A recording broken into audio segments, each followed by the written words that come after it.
पौष रविवार की व्रत कथा।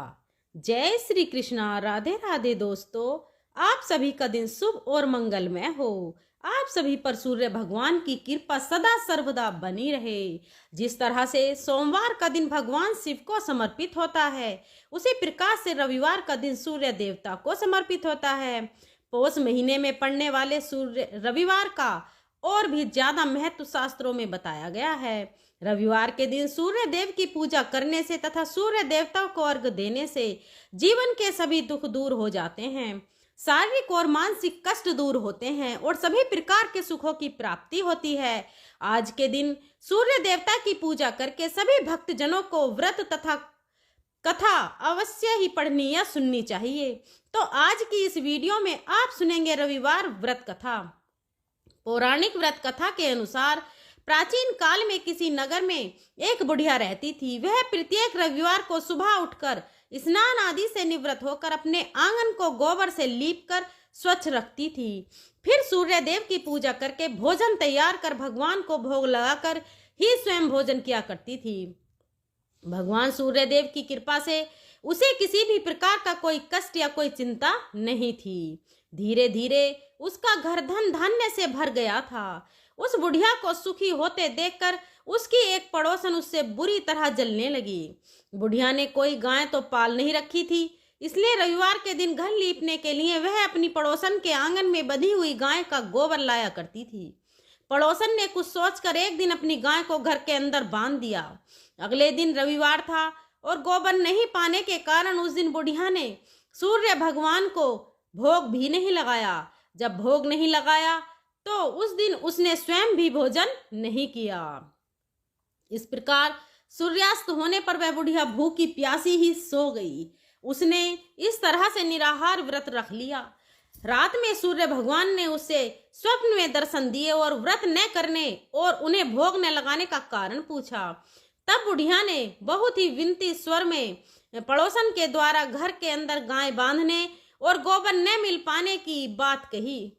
सूर्य भगवान ने अपनी भक्त की परेशानी का कारण जानकर उसके सब दुख दूर करते हुए कहा, हे माता, आज हम आपको एक ऐसी गाय देते हैं जो सभी इच्छाएं पूर्ण करती है, क्योंकि आप हमारे रविवार को पूरा घर गाय के गोबर से लीपकर फिर भोजन बनाकर मुझे भोग लगाकर ही स्वयं भोजन करती हो। इससे मैं बहुत प्रसन्न हूँ। मेरा व्रत करने और कथा सुनने से निर्धन को धन और बांझ को पुत्र की प्राप्ति होती है। स्वप्न में ने उस बुढ़िया को ऐसा वरदान देकर भगवान सूर्य अंतर ध्यान हो गए। प्रातःकाल सूर्योदय से पहले उस बुढ़िया की आंख खुली तो वह अपने घर के आंगन में सुंदर गाय और उसके बछड़े को देखकर हैरान हो गई। गाय को आंगन में बांधकर उसने जल्दी से उसे चारा लाकर खिलाया। पड़ोसन ने उस बुढ़िया के आंगन में बंधी सुंदर गाय और बछड़े को देखा तो वह उससे और अधिक जलने लगी। तभी गाय ने सोने का गोबर कर दिया। गोबर को देखते ही पड़ोसन की आंखें खुली रह गईं। पड़ोसन ने उस बुढ़िया को आसपास न पाकर तुरंत उस सोने के गोबर को उठा लिया और अपने घर ले गई और अपनी गाय का साधारण गोबर वहां रख दिया। सोने के गोबर से पड़ोसन कुछ ही दिनों में धनवान हो गई। वह चुपके चुपके बुढ़िया के घर से गोबर ले आया करती और अपनी गाय का साधारण गोबर उसकी जगह पर रख दिया करती। बुढ़िया को इस बात की कोई खबर ही नहीं थी।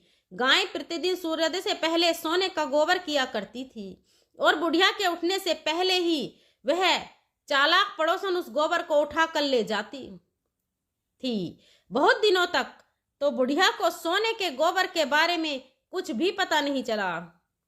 बुढ़िया पहले की तरह हर रविवार को सूर्य भगवान का व्रत करती रही और कथा सुनती रही। लेकिन सूर्य भगवान ने जब पड़ोसन की इस चालाकी को देखा तब एक दिन उन्होंने बड़ी तेज की आंधी चलाई। आंधी का प्रकोप देखकर बुढ़िया ने गाय को घर के भीतर बांध दिया। सुबह उठकर बुढ़िया ने सोने का गोबर पड़ा हुआ देखा तो उसे बड़ा आश्चर्य हुआ। उस दिन के बाद बुढ़िया अपनी गाय को घर के भीतर ही बांधने लगी। सोने के गोबर से वह बुढ़िया कुछ ही दिनों में बहुत धनवान हो गई। उस बुढ़िया के धनवान होने से वह पड़ोसन बुरी तरह जलकर राख हो गई। जब उसे सोने के गोबर पाने का कोई रास्ता नहीं सूझा, तब वह राजा के दरबार में पहुंची। राजा को सारी बात बताई। राजा को जब बुढ़िया के पास सोने की गोबर देने वाली गाय के बारे में पता चला, तब उसने अपने सैनिक भेजकर बुढ़िया की गाय लाने का आदेश दिया। सैनिक उस बुढ़िया के घर पहुंचे। उस समय बुढ़िया सूर्य भगवान को भोग लगाकर स्वयं भोजन ग्रहण करने ही वाली थी कि राजा के सैनिकों ने गाय को खोला और अपने साथ महल की ओर ले चले। बुढ़िया ने सैनिकों से गाय को न ले जाने की बहुत प्रार्थना की, बहुत रोई चिल्लाई, लेकिन राजा के सैनिक नहीं माने। गाय के चले जाने से बुढ़िया को बहुत दुख हुआ। उस दिन मारे दुख के उसने कुछ भी नहीं खाया और सारी रात सूर्य भगवान से गाय को पुनः प्राप्त करने की प्रार्थना करने लगी। दूसरी ओर राजा को गाय को देखकर बहुत खुशी हुई, लेकिन अगले दिन जैसे ही सुबह राजा उठा, सारा महल गोबर से भरा हुआ देखकर घबरा गया। उसी रात सूर्य भगवान उसके सपने में आए और बोले, राजन, यह गाय उस बुढ़िया को लौटा देने में ही तुम्हारी भलाई है। रविवार के व्रत से प्रसन्न होकर ही उसे मैंने यह गाय भेंट स्वरूप दी है। सुबह होते ही राजा ने उस बुढ़िया को महल में बुलाकर बहुत से धन के साथ सम्मान सहित गाय लौटा दी और अपनी इस गलती के लिए क्षमा भी मांगी। इसके बाद राजा ने पड़ोसन को दंड दिया। इतना करने के बाद राजा के महल से गंदगी दूर हो गई और उसी दिन राज्य में राजा ने घोषणा कराई कि सभी स्त्री पुरुष रविवार का व्रत किया करेंगे। रविवार का व्रत करने से सभी लोगों के घर धन धान्य से भर गए। चारों ओर खुशहाली छा गई। जिन्हें शारीरिक कष्ट था, उनके सभी शारीरिक कष्ट भी दूर हो गए। इस प्रकार समस्त नगर को सूर्य देव की कृपा प्राप्त हो गई। इसलिए हर रविवार के दिन जो भी भक्त सच्चे मन से सूर्य देवता की पूजा करके उपवास रखता है और इस कथा को पढ़ता है या दूसरों को सुनाता है, सूर्य देव की कृपा से उनके सभी कष्ट दूर हो जाते हैं। यदि व्रत न भी रख पाए तो भी सूर्य देव को अर्घ देकर सूर्य देव की पूजा करके इस कथा को अवश्य ही पढ़ना और सुनना चाहिए। सबसे अंत में प्रेम से जयकारा बोलना चाहिए। बोलिए सूर्य भगवान की जय। आइए अब श्रवण करते हैं सूर्य देव की दूसरी कथा, जिसे सुनने मात्र से घर में सुख समृद्धि का वास होता है और सभी मनोकामनाओं की पूर्ति होती है। देवलोक के शिल्पकार विश्वकर्मा की एक पुत्री थी, जिनका नाम था संज्ञा। वह दिन भर तपती धूप में खेला करती थी। सूर्य की तेज किरणों का जैसे उस पर कोई असर ही नहीं होता था। संज्ञा जब बड़ी हुई तो एक दिन विश्वकर्मा और उनकी पत्नी ने संज्ञा को बड़े मुग्ध भाव से सूर्य को निहारते देखा। यह देख विश्वकर्मा बोले, देवी, ऐसा लगता है हमारी बेटी सूर्य पर मोहित हो गई है। देख रही हो कितने मुग्ध भाव से सूर्य की ओर देखे जा रही है। मुझे भी ऐसा ही लगता है स्वामी, विश्वकर्मा की पत्नी ने कहा। सूर्य के सौंदर्य के प्रति संज्ञा का आकर्षण उसकी आयु के साथ बढ़ता ही गया। एक दिन विश्वकर्मा उसे अपने साथ हाथी पर बैठा कर सैर को निकले। अपनी पुत्री को सूर्य की ओर निहारते देख उन्होंने पूछ लिया, बेटी, अब तुम छोटी नहीं रही, सोचता हूं जल्दी ही तुम्हारा विवाह कर दूं। बताओ किस देव को तुम चाहती हो? पिताजी, आकाश में सूर्य से बढ़कर कोई तेजस्वी नहीं है। संज्ञा ने उत्तर दिया, ठीक है, हम सूर्य के साथ ही तुम्हारा विवाह करा देते हैं। विश्वकर्मा बोले और अपनी पुत्री को लेकर सूर्य के पास पहुंचे। उन्होंने अपनी पुत्री की इच्छा सूर्य देव को बताई तो उन्होंने उनका प्रस्ताव सहर्ष स्वीकार कर लिया। बोले, आपकी पुत्री मेरे साथ विवाह करना चाहती है, यह मेरे लिए सौभाग्य की बात है, पर इससे यह तो पूछ लो कि क्या यह मेरा ताप सहन भी कर पाएगी। विश्वकर्मा संज्ञा को एक और ले गए और उससे पूछा, सूर्य देव का उत्तर तुमने सुन लिया बेटी, अब बताओ सहन कर लोगी हर ऋतु में उनका ताप? हाँ पिताजी, संज्ञा ने बड़े विश्वास के साथ कहा। कुछ ही दिन बाद संज्ञा का विवाह सूर्यदेव के साथ हो गया। संज्ञा सूर्यदेव के साथ उनके लोक चली गई। पति के साथ संज्ञा के दिन सुखपूर्वक बीतने लगे। फिर उनके यहाँ एक पुत्र पैदा हुआ जिसका नाम रखा गया मनु। अनेक ऋषि मुनियों बालक को आशीर्वाद देने आए। यह बालक ज्ञानियों में भी ज्ञानी होगा। ऋषियों ने भविष्यवाणी की। आशीर्वाद सच निकला। जब वह कुछ बड़ा हुआ तो ऋषि मुनियों से शिक्षा ग्रहण करने लगा। सूर्यदेव और संज्ञा को अपने बेटे पर गर्व था। वे बहुत ही प्रेम से अपने बेटे का लालन पालन करते थे। अचानक एक बार ग्रीष्म ऋतु में सूर्य की किरणें बहुत ही प्रखर हो गईं। उनका तेज अपनी चरम सीमा पर जा पहुंचा। संज्ञा की चमड़ी झुलसने लगी। सूर्य देव ने उसे अपने पास बुलाया तो वह अपनी आंखों पर हाथ रखकर उनके पास पहुंची। सूर्य देव बोले, संज्ञा मेरी ओर देखो। तुमने अपनी आंखें क्यों ढक ली हैं? नेत्र खोलो और मेरी ओर देखो। मैं तुम्हारा पति हूं। स्वामी, आपके ताप से मेरी आंखें खुल नहीं पा रही। संज्ञा ने कहा, इसका अर्थ तो हुआ कि तुम मुझे अपने से दूर कर रही हो। विवाह के पूर्व मैंने तुमसे पूछा भी था कि क्या मेरा ताप सहन कर पाओगी? तुम्हारी सहमति पाकर ही मैंने तुम्हारे साथ विवाह करना स्वीकार किया था, लेकिन अब तुम अपने वचन से मुकर रही हो। सूर्यदेव ने कुछ क्रोधित होते हुए कहा, स्वामी, इसमें मेरा कोई दोष नहीं। संज्ञा बोली, आपका ताप ही इतना प्रखर है कि सूर्यदेव भी कुपित हो उठे। बोले, सुनो संज्ञा, प्राणवान वस्तुओं को जीवित रखने वाला मैं ही हूं, परंतु तुमने मेरी आंखों से आंखें बंद कर ली। अतः तुम्हारे गर्भ से जो बालक उत्पन्न होगा वह यम होगा। यम अर्थात मृत्यु का देवता। संज्ञा वहां से भाग जाना चाहती थी, लेकिन बच्चों का मोह उसे विवश किए हुआ था। संज्ञा की एक सहचरी थी, उसका नाम था छाया, जो हूबहू संज्ञा की ही प्रतिलिपि थी। उसने इस विषय में छाया से मदद लेने का निश्चय किया। उसने छाया को बुलाया और अपनी समस्या बताई। सुनकर छाया बोली, मुझे क्या करना होगा? तुम संज्ञा बनकर मेरे पति के साथ पास जाओ और उनकी पत्नी और मेरे बच्चों की मां बनकर वहीं रहो। संज्ञा ने कहा, उन्होंने मुझसे पूछताछ की तो कहना मैं संज्ञा हूं, भेद मत खोलना।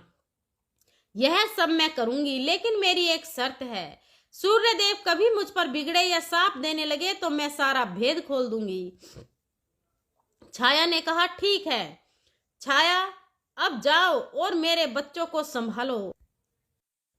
तुमने मुझे बहुत ही कठिन काम सौंपा है संज्ञा, फिर भी मैं भरसक प्रयत्न करूंगी। छाया बोली और वहां से चली गई। उसके जाने के बाद संज्ञा सोचने लगी, मैं मायके जाती हूं और माँ पिताजी मुझे देखकर प्रसन्न होंगे।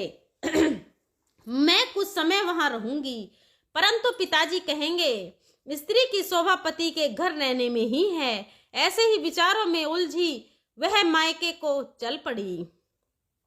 रास्ते में उसने मस्तिष्क में उलझने टकराने लगी। वह सोचने लगी, पिताजी जब मुझे लौट जाने को कहेंगे तब मैं जंगल में चली जाऊंगी। संज्ञा अपने मायके पहुंची। पिता ने उसका बड़ा सत्कार किया। बोले, आओ बेटी, सब कुशल मंगल तो है? नहीं पिताजी, आपने ठीक ही कहा था। ग्रीष्म ऋतु में मैं सूर्यदेव का ताप सहन नहीं कर सकी। संज्ञा कुछ दिन वहां सुख से रही। एक दिन पिता ने उससे कहा, संज्ञा, तुम्हारे आने से मुझे बड़ा हर्ष हुआ है, परंतु विवाह हो जाने के बाद स्त्री को मायके में अधिक समय तक नहीं रहना चाहिए। अब तुम अपने पति के घर जाओ, फिर कभी हमसे मिलने आना। तुम मुझे बहुत प्यारी हो, किंतु पति का घर भी ही स्त्री का घर होता है। यही मैंने सोचा था। संज्ञा मन ही मन बोली और एक रात चुपचाप पिता का घर छोड़कर जंगल में चली गई। वह सोचने लगी, मैं सूर्य के सामने नहीं जा सकती, अतः घोड़ी बन जाती हूँ। उस रूप में मुझे कोई पहचान नहीं पाएगा। घोड़ी का रूप धारण कर संज्ञा तपस्या करने लगी। सूर्य के ताप की शक्ति को कम करने के लिए उधर छाया ने सूर्य के यहाँ जाकर संज्ञा का स्थान ले लिया था। सूर्य देव ने उसे संज्ञा ही समझा। वे बोले, तुम लौट आई मेरे यहाँ? क्षमा कर दो स्वामी, मैंने अपनी दुर्बलता को जीत लिया है। छाया खेद भरे स्वर में बोली, संज्ञा मैं तो कब का तुम्हें क्षमा कर चुका। अब घर की जिम्मेदारी संभालो, बच्चों का लालन पालन करो। सूर्य देव ने कहा। छाया ने कक्ष में लेटे दोनों बच्चों पर निगाह डाली और घर की जिम्मेदारियां संभाल ली। छाया इस घर में सुखी थी। वह प्रायः सोचा करती, बेचारी संज्ञा कितना अच्छा घर त्यागना पड़ा उसे। क्या वह कभी नहीं लौटेगी? समय पाकर छाया को एक पुत्र हुआ। पुत्र पैदा होने के बाद वह कुछ चिंतित रहने लगी। मुझे यह नहीं भूलना चाहिए कि मैं संज्ञा की छाया ही हूँ। छाया ने एक पुत्र और पुत्री को जन्म दिया। अब छाया का व्यवहार बदलने लगा। वह अपने बच्चों से तो प्यार करती थी, लेकिन संज्ञा के बच्चों को ताड़ने और उनके साथ दुर्व्यवहार करने लगी।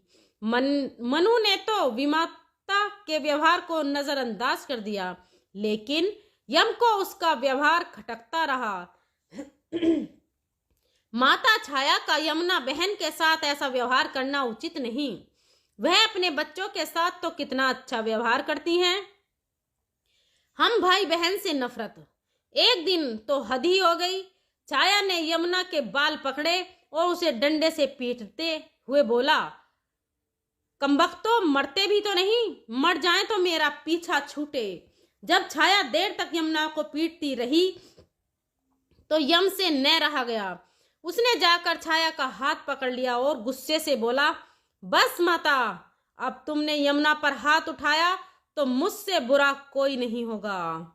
अच्छा, तेरी यह हिम्मत, मुझे धमकी देता है? ठहर, आज मैं तेरे पिता से इसकी शिकायत करूंगी। छाया क्रोध से सिहर उठी। छाया ने तो इस डर से सूर्य देव से शिकायत न की कि कहीं उसका भेद उजागर न हो जाए, लेकिन यम और यमुना ने तंग आकर अपने पिता से उसकी शिकायत अवश्य कर दी। पिताजी, यह स्त्री हमारी मां नहीं है। यम ने कहा, हाँ पिताजी, पुत्र माता से विमुख हो सकता है, परंतु माता की ममता कभी कम नहीं होती। यमुना भी बोल उठी, मैं देख लूंगा, तुम जाओ, डरो नहीं, सब ठीक हो जाएगा। ऐसा कहकर सूर्यदेव ने बच्चों को धैर्य बंधाया, लेकिन बच्चों के जाते ही वे सोच में पड़ गए। बच्चे ठीक कहते हैं, यह अवश्य कोई मायाविनी है। सूर्यदेव गुस्से में भरकर छाया के पास पहुंचे और उसके केस पकड़कर झकझोरते हुए बोले, सच बताओ तुम कौन हो, अन्यथा मैं तुम्हें एक कठोर दंड दूंगा। ठहरिए स्वामी, भय से कांपती छाया बोली, मैं संज्ञा की छाया हूँ। वह आपकी देखभाल का भार किसी को सौंपे बिना नहीं जाना चाहती थी, इसलिए उसने मुझे आपके पास भेज दिया। वह कहाँ गई है? सूर्यदेव ने कहा, अपने पिता के घर। सूर्यदेव सीधे विश्वकर्मा के पास पहुंचे और उनसे पूछा, संज्ञा कहाँ है? वह तुम्हारे तेज से बचने के लिए यहाँ आई थी। विश्वकर्मा ने बताया, अब वह कहाँ है? मैंने ध्यान करके पता किया है कि उसने घोड़ी का रूप ले लिया है। वह जंगल में घूमती रहती है और तुम्हारे तेज को घटाने के लिए तपस्या कर रही है। विश्वकर्मा ने बताया, तो आप मेरा तेज घटा दीजिए, फिर उसे खोजने के लिए चलते हैं। सूर्यदेव बोले। विश्वकर्मा ने सूर्यदेव के तेज का 8वां भाग छाट दिया, जिससे उनका तेज घट गया। फिर वे संज्ञा को खोजने निकले। उन्होंने राहगीरों से पूछताछ की, तुमने इधर कोई घोड़ी देखी है? हाँ, एक विलक्षण घोड़ी को हमने नदी के पास विचरण करते देखा है, राहगीरों ने बताया। उसमें विलक्षण क्या है? क्या बात है? वह घोड़ी मानवी भाषा में बोलती है देव। तब तो वह अवश्य ही संज्ञा होगी। सूर्य देव बोले। सूर्य घोड़ी के निकट पहुंचे और कहा, संज्ञा, मैं सूर्य हूं, तुम्हारा पति। अब यह घोड़ी का रूप त्याग दो। जब तक मेरी मनोकामना पूरी न होगी, मैं यह रूप नहीं त्यागूंगी। घोड़ी बनी संज्ञा ने उत्तर दिया, तुम्हारी मनोकामना तो पूरी हो गई। सूर्य ने कहा, सूर्यदेव ठीक कहते हैं बेटी। विश्वकर्मा बोले, मैंने इनके तेज का 8वां भाग काट दिया है। पिता से आश्वासन पाकर संज्ञा ने अपना घोड़ी वाला रूप त्याग दिया और अपने स्वाभाविक रूप में आ गई। वह हर्ष और विभोर से अपने पिता से लिपट गई और फूट फूट कर रोने लगी। फिर उसने झुककर सूर्यदेव के पांव छुए और पूछा, स्वामी, हमारे बच्चे तो सकुशल हैं न? हाँ, दोनों बच्चे ठीक हैं। मनु, यम और यमुना को अब फिर से मां मिल जाएगी। सूर्यदेव ने मुस्कुराकर कहा, मैं अब कभी भी अपना घर त्याग कर नहीं जाऊंगी। संज्ञा बोली, आप छाया को क्षमा कर देना और अपने साथ ही रखना। दोनों का मिलन देखकर विश्वकर्मा ने भी अपना आशीर्वाद प्रदान किया। जाओ और सदा सुख शांति से रहो। सूर्यदेव और संज्ञा सूर्य लोक पहुंचे और छाया और बच्चों के साथ आनंद पूर्वक रहने लगे। जय श्री सूर्यदेव। दोस्तों, यह कथा थी सूर्यदेव भगवान की, जिसके सुनने मात्र से सभी दुखों और कष्टों का नाश होता है। अगर वीडियो पसंद आई हो तो वीडियो को लाइक करें और अपनी फ्रेंड फैमिली में शेयर करें और हमारे चैनल सुविचार विद रीना को सब्सक्राइब करें। आप सभी का अंत तक बने रहने के लिए धन्यवाद। मिलते हैं अगली वीडियो में।